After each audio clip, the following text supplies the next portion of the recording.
It is almost too painful to think about the impact this disaster is having on the youngest among them, the survivors, the thousands of children who can't comprehend what has just happened here, but it will be stamped in their memories. They'll never be able to forget it, what they're living through now. We wanted to hear from some of them tonight, and here they are in their own words. We just need some help out here. It is so pitiful and shame that all these people out of here, they have over 3,000 people out of here with no home, no shelter. What are they gonna do? What we gonna do? Take a look at all of this. Now what they gonna do if the hurricane come again? All us gonna be flooded. We don't have nowhere to go, nothing to eat. My grandmother is a diabetic. She's 76 years old. She out of her insulin. What she gonna do? She don't know if she gonna live or die.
At a certain time of night.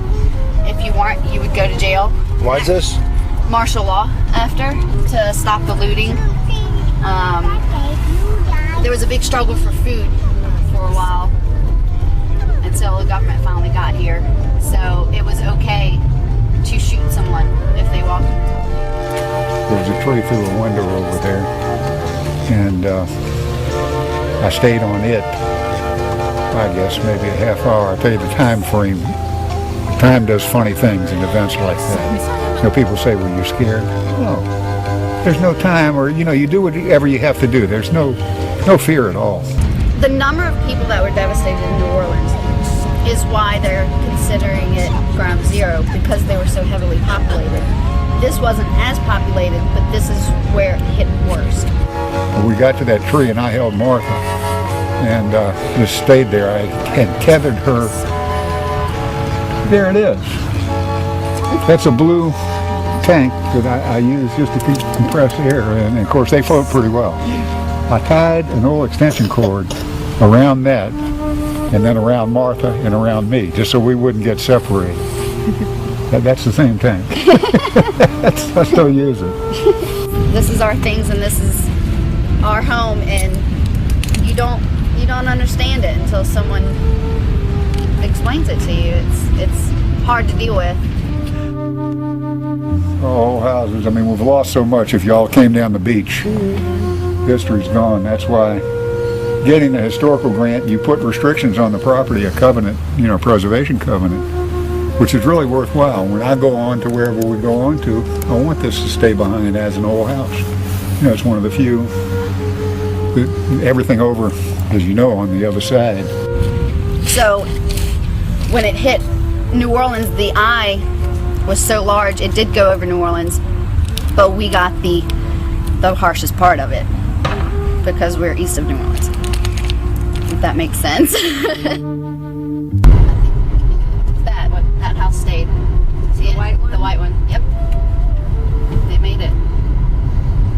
That's the original house. I mean, it's redone, of course, because it had water damage and everything, but the structure and everything stayed.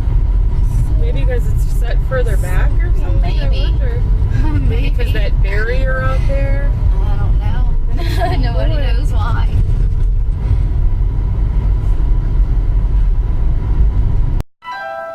Five of us grew up in this home. It was 5 of us, you know. And my mom died when she died at the age of 39 years old from cancer, or 36. And so Dad basically raised 5 of us by himself in this home. This was a living room area. I mean, you know, Pop's old man, you know, he called it home. In the back is a den. That's where us boys, 3 of us, used to stay back there and sleep. We used to feed the neighborhood almost daily, did. So we used to always have kids here. I mean, you got 5 kids, you're gonna have a ton of other kids come around. This is home, you know, none of us gonna leave, you know. There's nothing to make us leave, you know. My brother, and he went to the first Gulf War, and I just recently, not too long ago, say 8 months ago, came back from overseas in Iraq, and say it was about 4 months prior to that, I came from Bosnia. And the day after the storm, riding through Bay St. Louis, Mississippi, looking, we were like, God, this is the worst we ever seen. You know, there's no comparison to it. If somebody in the family would have, you know, got lost in the storm, I don't know how we could have handled it. I figured that day me and my brother swam about 3 miles, 3.5 miles that day. 1.5 miles in, about 1.5 miles out. I guess the way we looked at it was like it's an obstacle course.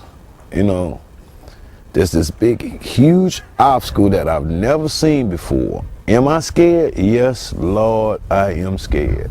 Do I have fear? Yeah. Did I feel like I was gonna die? Is it the first time I ever felt like I was gonna die? Yes, it is. Katrina didn't discriminate. Katrina just took what she could take. Anything in his path, she wanted it. She took it. It came to do his purpose, do his job. And I guess the job it did was get everybody together, you know? That's the only thing good you can see out of it.